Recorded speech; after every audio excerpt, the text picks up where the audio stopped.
vitesse du point P dans un référentiel géocentrique.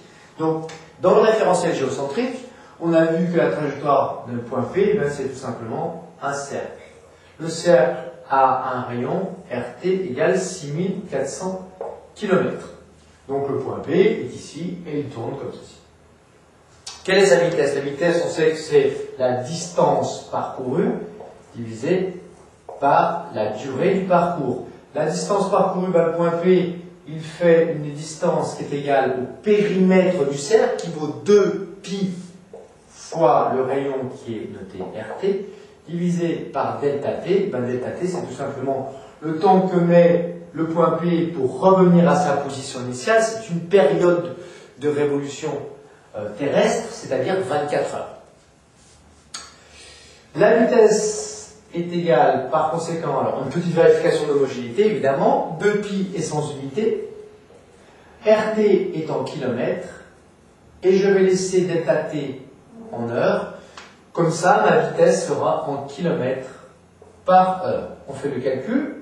2 fois 3,14, n'oubliez pas de remplacer chaque terme par le nombre correspondant, multiplié par 6400, divisé par 24 heures. Et on trouve une vitesse égale à 1000 avec 3 chiffres significatifs ici, 1670 km, 1,67 fois 10 puissance 3 km par heure. Ça veut dire tout simplement que même si vous êtes fixe en ce moment, par rapport à un référentiel géocentrique, vous allez à une vitesse de 1600 km par heure, ce qui est très important. Si vous voulez déterminer la vitesse en mètres par seconde, il suffit de remplacer les kilomètres par les mètres. Or, vous savez qu'un kilomètre est égal à 1000 mètres.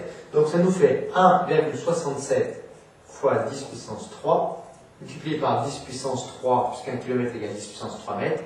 Et une heure, c'est 60 minutes. Chaque minute balance 60 secondes. Ça nous fait 60 fois 60, 3600 secondes. Ce qui nous fait une vitesse, cette fois-ci, en mètres par seconde, qui est égale à 465 mètres par seconde. Notation scientifique, 465, 10 puissance 2 mètres par seconde, ou mètres seconde moins 1, puisque 1 sur des secondes égale seconde puissance moins 1.